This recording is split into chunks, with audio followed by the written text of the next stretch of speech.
Hello, my little pickles. If you weren't already aware, I am a little bit of a fan of piracy, so you can only imagine my excitement when a Spelljammer sourcebook was announced last week. But for the uninitiated, what does that mean, and what do basketball-playing wizards have to do with D&D anyway? Well, I'm Sam, and this is Dungeon Brews, the show where I perilously shoehorn my favourite things from TV shows, movies, and video games into the only TTRPG I have had the patience to learn to play.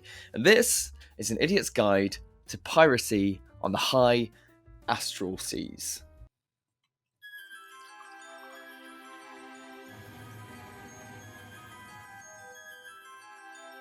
The Astral Sea is the nothingness which sits between everything. It's where gods go to die, there's no gravity, and time doesn't really pass there. If you'd like to get there, well, there's a whole video on it somewhere up here, but there are two ways to get to the Astral Sea. The first is to project your spirit, soul, whatever your religious denomination would like to call it, into the Astral Plane using astral projection, and the other is to find a genuine way to move yourself and your corpus into the Astral Sea. In the case of the former, you get a cool silvery umbilical cord which attaches to a little pool that you can pass back to your body through, and if you fail to do so and die, well, you're going to be in a coma for the rest of your life. If you use the latter, if you die, you really die, so it's all good fun, really.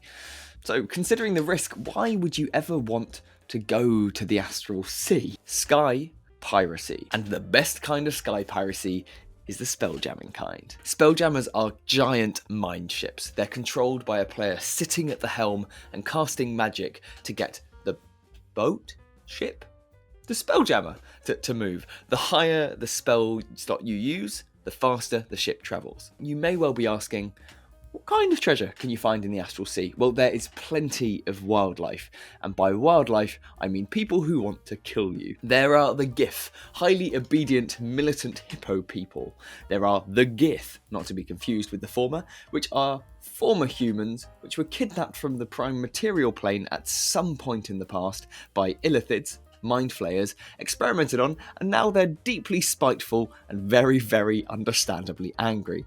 Then, of course, there are the illithids themselves, who happen to go around in spelljammers of their own, which are deeply unpleasant. Even monsters from traditional folk tales about the sea to some extent make an appearance. There are astral whales, astral dragons, coatls, astral dreadnoughts, the last of which will most definitely tear your spelljammer in two if it gets the chance. At some point in time, you're going to get bored of plundering gift ships, skinning astral dreadnoughts, and singing sea shanties.